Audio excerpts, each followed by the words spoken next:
Hello again, Sandwich. I'm Greg Anderson. Welcome to another episode of Meet the Candidates. We are really crossing all spectrums. We have two contested races this year. May 9th is your day to vote. We have the Selectmen and the School Committee. Today we're going to be talking about the School Committee.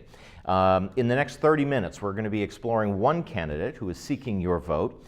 On May 9th, your ballot will show 4 names, of which 2 will make it onto the newly reconfigured school committee. The contenders are, if you will, incumbent Carrie Ames, Christy Bader, Steve Furlani, and my guest, Fiona Ineson. Now, Fiona, we've been spending... Hi, Steve. Thank you. Greg. Greg. Yeah. Now, Steve's your challenger. But speaking of names, I think I've been saying Ineson. Is it Ineson? It's Ineson. Ineson. Ineson. It often, but it is Ineson. Okay, well, I apologize. I like to get that right, and I heard you a couple days ago say Ineson, and I thought, oh my God, I'm saying the name completely wrong. That's and okay. that's I just called you Steve. So yeah, exactly. Steve and Ineson. All right. So here you are. I have your information. You are running for school committee. Tell us a little bit about you. What's your background? Oh, so great. So I was actually born in the United States. My father was in the US Navy, and he was stationed in Scotland when they were in the submarines. It was when they were renuclearizing, putting the submarines. Yeah, sure. And my grandparents were his host family on the docks, and so he married his host family's daughter, my mother, and brought her back to America. And I'm one of 4. I'm the youngest of 4. Okay. And my mother's family all immigrated to Australia from Scotland. And so at a very young age, my family packed up boxes and we went too. So I was raised in Adelaide, South Australia. No kidding. Yeah. And then your professional background, you are very busy in your professional life. Tell us a little bit about your background or your career. Yeah, so my career is really diversified over the years, but it's always stayed a path. I've always been in a similar lane, if you'd like to put it that way. I've always been in an education or teaching lane, starting very early as a swimming instructor. As I was going through school, I went through as a nursing. I'm a registered nurse by education. Okay. So I worked in Australia as a registered nurse for many years. Also working in the hospitals prior to having my nursing degree. So have a really great understanding of the different levels of what it takes. And then when we moved to the US, I was tired. I was a little burnt out. And we actually moved to travel. And so along our travels, we worked in various different jobs just to be working. Yeah. And then we went to San Francisco for a while, where I had a temporary California license and I nursed in California for a while. Okay. Upon settling over here in Massachusetts, I've taken all of my knowledge. I've always worked with my husband. We've always had a home business. Yeah. So I've always worked with him instrumental with that. What is your business? Yeah, great, thanks. My husband's a automotive mechanic. Okay. So we've always had a auto mechanic business. Yeah. So I've always helped him with the books and, Give me your phone number. I've got a car out there that needs a couple of... sort of the daily grinds of business, because it was always him and I. So I've always helped him with business as well. And in the last few years here in Massachusetts, I've actually taken all of that knowledge and all of the realms of everything that I've learnt, and I now work in physician management. So working in the management side of healthcare. Okay. What is physician management? Oh, great question. Yeah. So doctors know how to be doctors, and not a lot of them know how to be business people behind being a doctor. Okay. There's a lot of business behind being a doctor. There's a lot of contracting that they have to establish.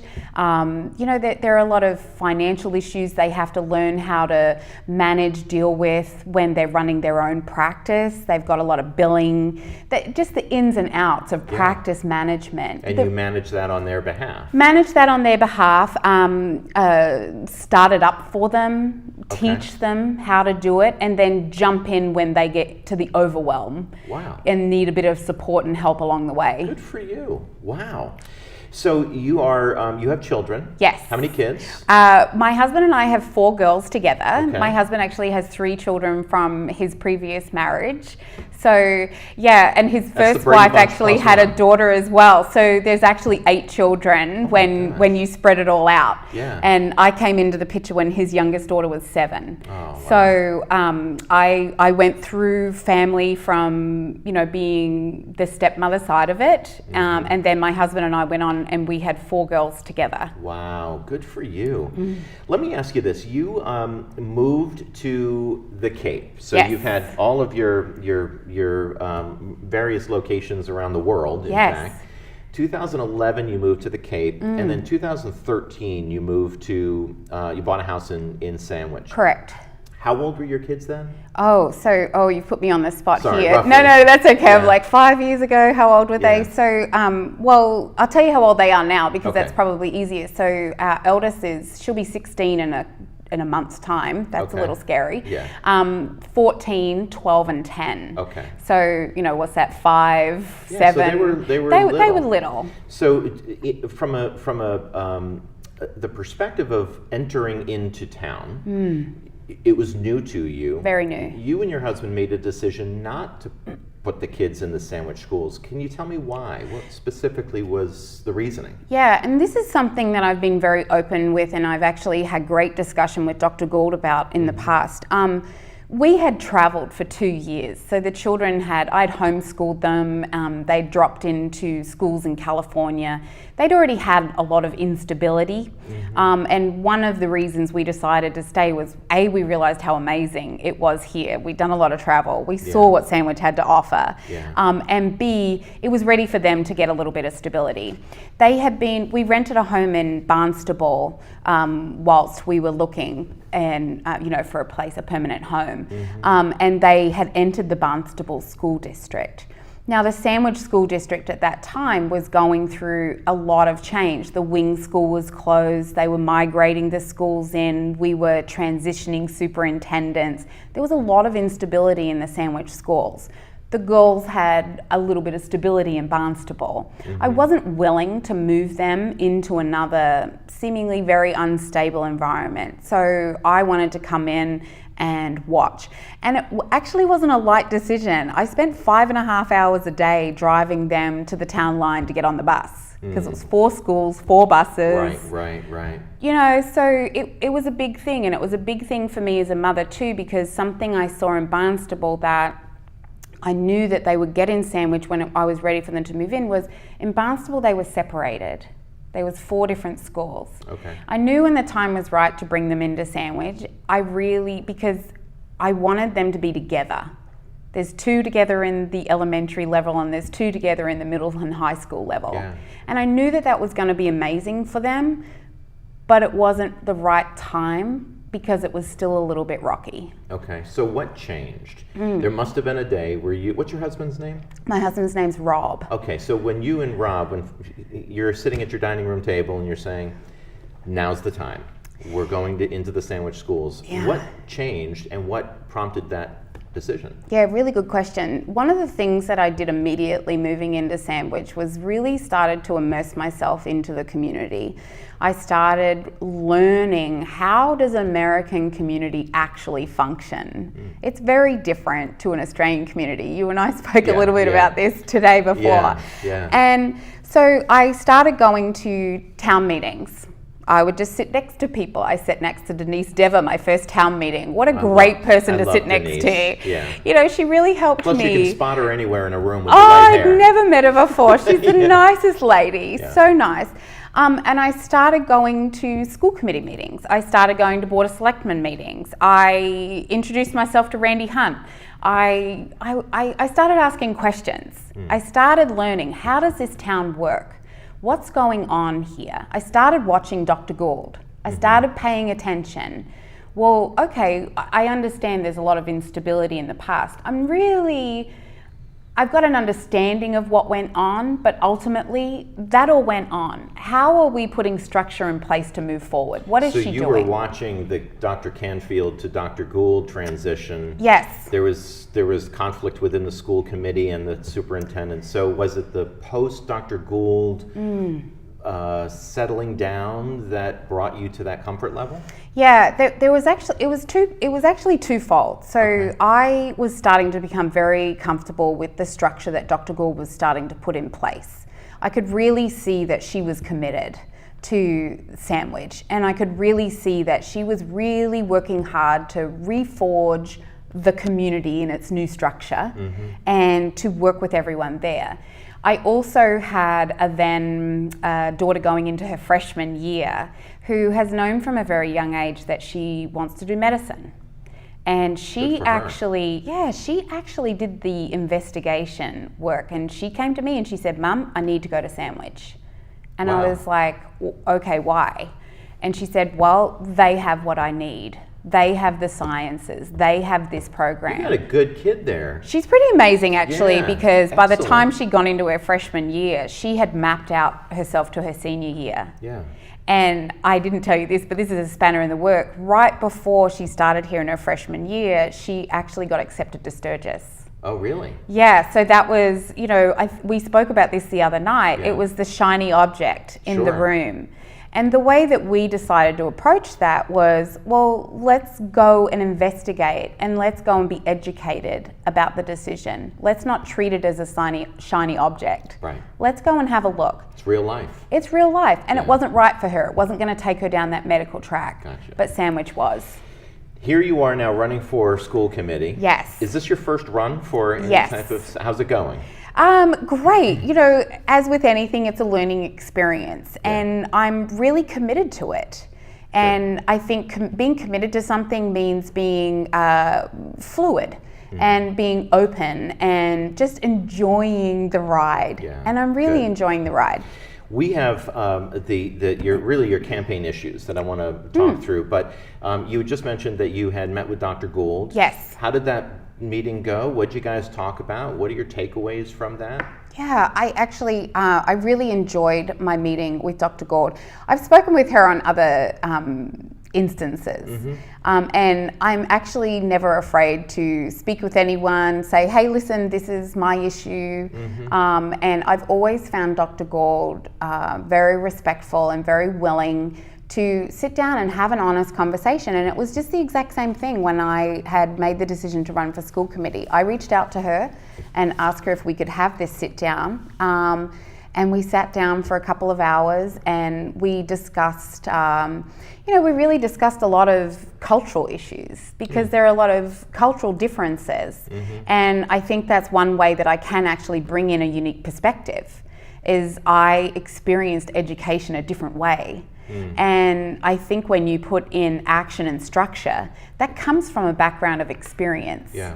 So I have different experiences. So we discussed those things. We discussed, moving forward with the maintenance works, the capital works. We Right. talked about that. We talked about my understanding of budgets, and we talked about, what do you feel? How do you feel? It was a really great conversation, I felt. Great. Let's talk a little bit about your key campaign issues. In the material that you sent me, there are 4: enrollments and perception, district improvement plan, maintain fiscal responsibility, and higher awareness of the positives of the schools in Sandwich. Let's unpack some of these. Sure. Enrollments and perception. You mentioned stability. Dr. Gould's 6-year plan is in place. She has signed a contract. She's here for these 6 years. What else in addition to her, what else needs stability as it relates to this key message of yours? Yeah, so that's a really great question because it actually has many elements to it, I believe. And so, I think by now the message has got out there that there is a decrease in the younger population in general on the Cape. We know that. So let's work with who we have and what we have and how we can invite more families in when that opportunity arises. Families like mine, we had a choice. We chose Sandwich because of what we saw, even during a time of instability. Yeah. So one of the biggest things that I think that we need to move forward with, and it's something that I talked to Dr. Gould about, was I think we need a little bit more data and information.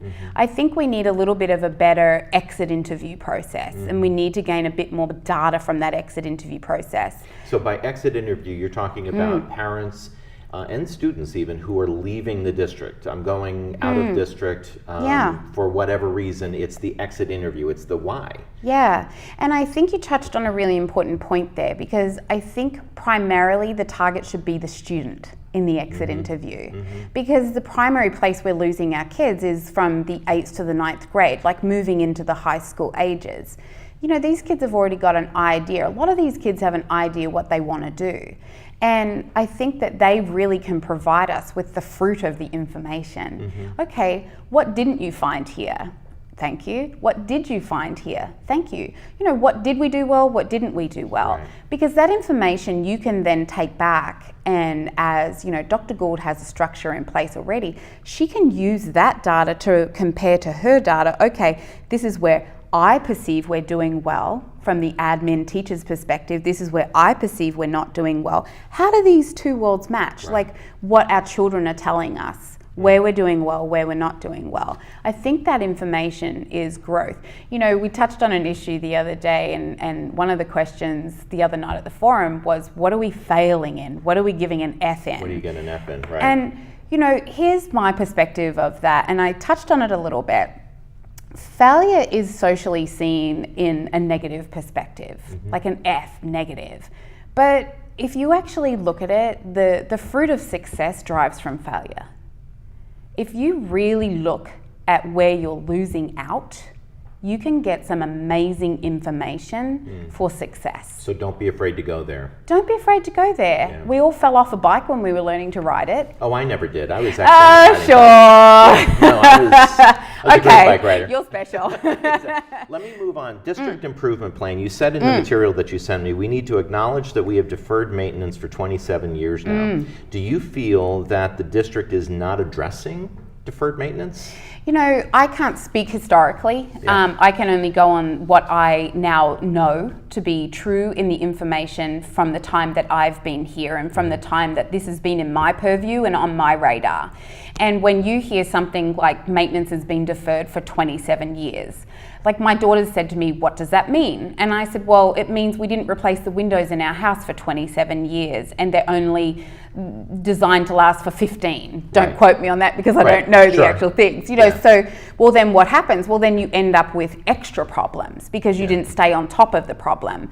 I now know that Jay McGrail has been really instrumental in working with Dr. Gould to create a plan, a 5-year plan, broken down. I mean, they went out and they hired a consult to come in and do that. So responsible to do that. Obviously, they're going to go right into all the nooks and crannies, which, you know, that's important information, but because it helps you break it down and it helps you work from a structure. So yeah, I definitely think that that's important to move forward and for it to always be a consideration moving forward to stay on top of things.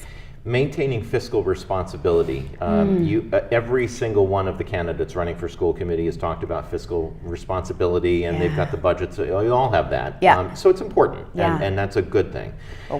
You said, forge a relationship with the town and constituents. We have a long way to go at the moment with transparency, accountability, and open communication between the school committee, the public, and creating a better and more open dialogue with other town committees like the Board of Selectmen, Finance Committee. What is your plan to accomplish that?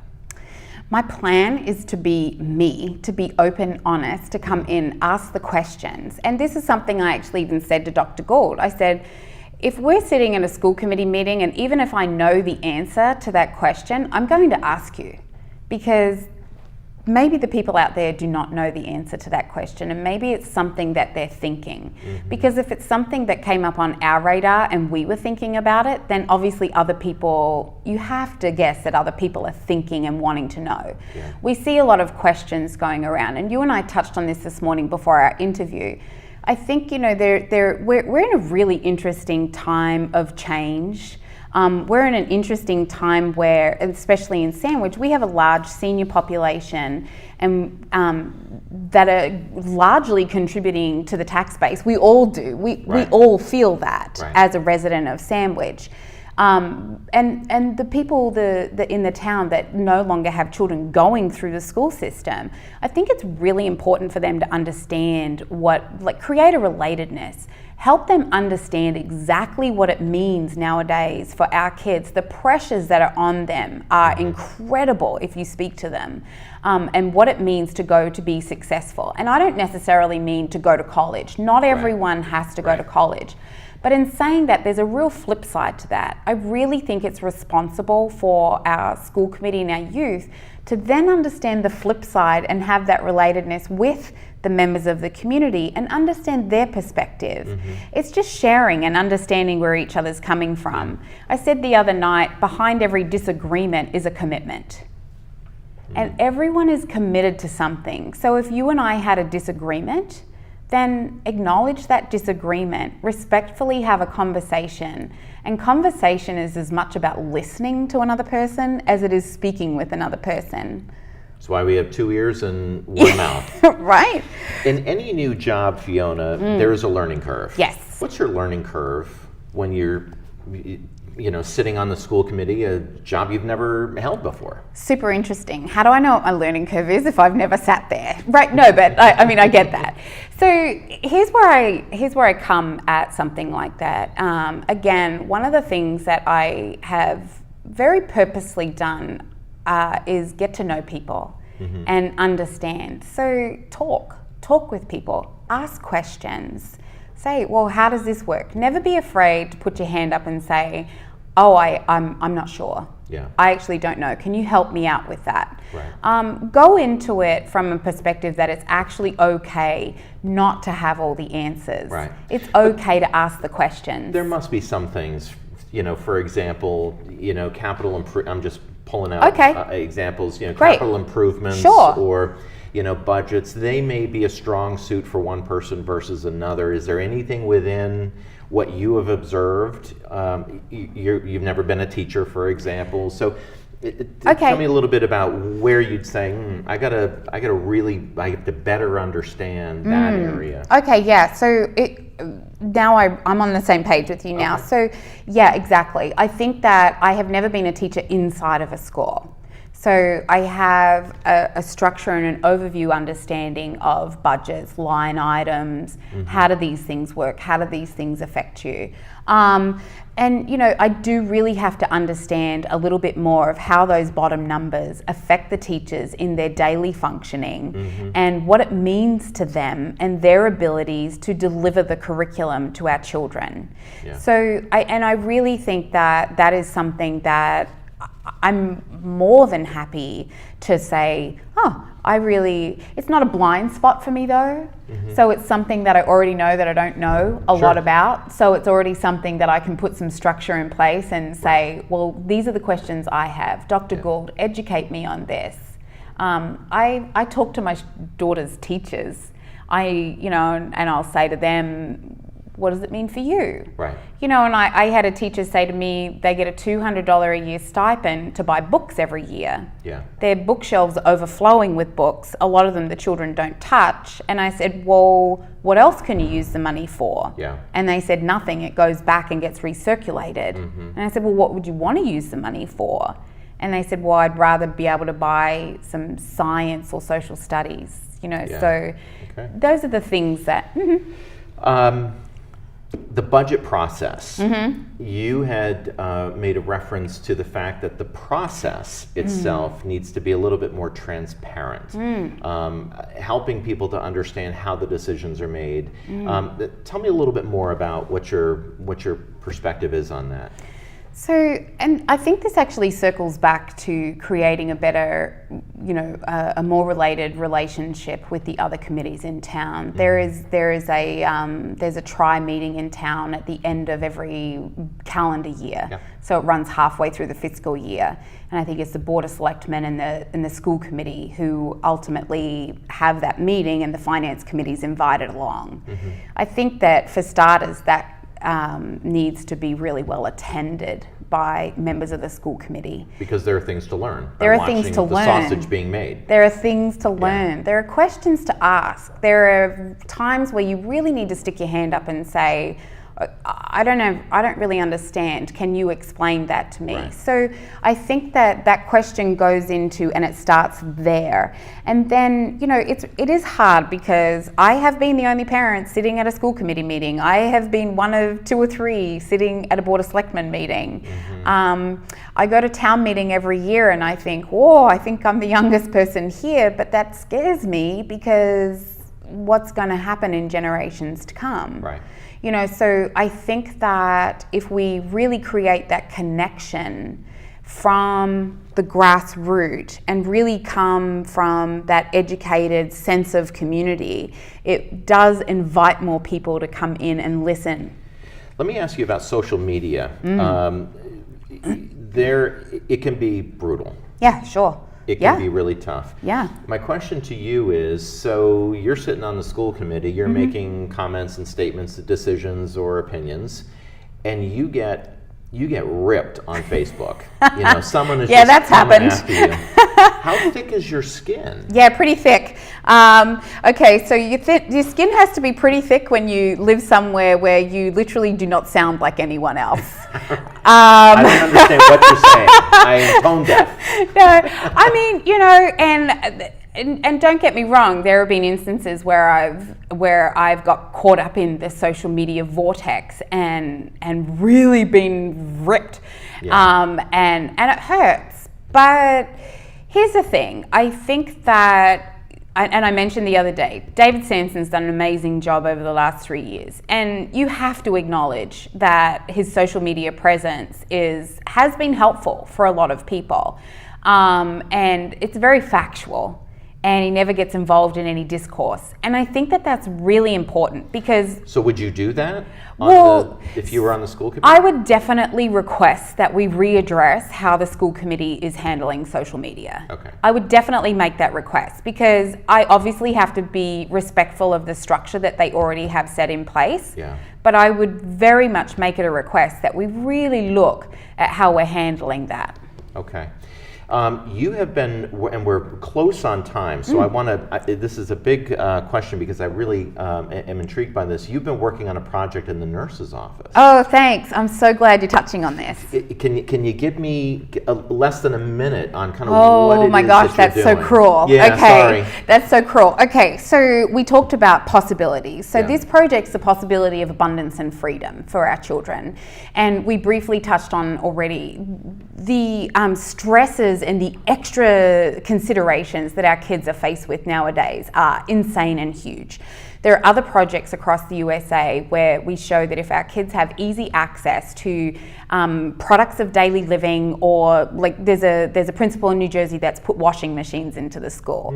There's research showing that if our children all have access to these elements of their daily living, it's helping decrease truancy, it's helping increase their freedom to express at school, be happy to be at school, and again, of course, increasing their grades. So it's a project that I am very passionate about, and I actually put out to the community last night and got this amazing response of people wanting to donate. I actually now have to go and tell Kathy Grant that she's got a bunch of stuff coming. Wow. So where is this? Yeah, so it's in the high school. Okay. So it's right in, you would have to go to the nurse's office or the counsellor's office and they would instruct you where to go. It's like in a little corridor that sits between the two. Jay McGrail helped me put up some really fancy 5 shelves. Nice. That I made a request for, and the idea is we're going to have some baskets and these products will be in there. There'll be no questions asked. All that we're going to ask, Principal McKay and I have decided all we're going to ask is the kids to tick off the product that they took, and that's mostly for quality management control so that we can, work to project this in the future. The idea is that once this gets established in the high school, move to the middle school, and the after school groups take ownership of the project every year, so it works as their community service project, gives them community service hours to help them with their college applications. Yeah. And then I would like to see them move it into the senior centre to again help forge a relationship of community and relatedness and what it means to be a kid in our community nowadays and what it means to be a senior in our community nowadays. Interesting. If I'm a parent, why would I circle Fiona Ineson's name? Oh, okay. So, because I have a cool accent. No, I'm joking. Yeah, I had to get that out there. Right. But because I am a mother of 4, I chose to live in Sandwich. I chose to put my children into Sandwich. I'm very involved. I vote. I am not afraid to ask the questions, and I'm not afraid to stick my hand up and say when I don't know. And I'm not afraid to go and source and find the answers to that. Education, I'm a lifelong student. So I'm really happy to go and learn and respectfully engage in conversation and not only speak, but listen, because communication is so much about listening. Yeah. Okay, so here's the top 5. We're pretty much out of time, but I can't let you go without asking 5 questions. I want you to give me the best answer out of these 5 questions. Okay. Market basket or Stop and Shop? Oh my gosh, I'm actually not loyal to anywhere. I've got 4 kids, a family of 6, so I shop where the products are. I do. Okay. Favorite Sandwich High School team sport? Oh, I have to say swimming, only because I was a swimmer. I was actually almost professional swimmer when I was younger, and my daughter is passionate about swimming, so I have to say swimming. Perfect. Best place to spend time with your kids in Sandwich? Oh, definitely down the beach. We live very close to the beach, so beach. What book should every child read by the time they graduate from high school? Oh, I'm going to say How to Kill a Mockingbird. Oh, very good. Of the following, which name is not historically significant in Sandwich? Oh, okay. Okay, we've got the Australian accent here chiming in on these. And then I'm going to ask you which significant name. Okay, of the following, which is not historically significant in Sandwich? Nye, Wing, Smack Bottom, or Tupper? It has to be Smack Bottom. And to hear you with that accent say Smack Bottom is a wonderful thing. Fiona, we could talk for an hour. Yeah, I can't. That was so fast. It goes very, very, fast. very quick. Nice job. Thank Good you. luck. Thank you so much. Well, thank you. I really appreciate it. Your chance to vote is on May 9th, and I hope that I see you there because you got some work to do, especially with the school committee and the selectmen. We hope that this has been an educational opportunity for you to kind of see what's going on with one candidate, and we hope to see you at the polls. I'm Greg Anderson, and we'll see you next time. Thank you. There we go. Wow, that went We're fast. done.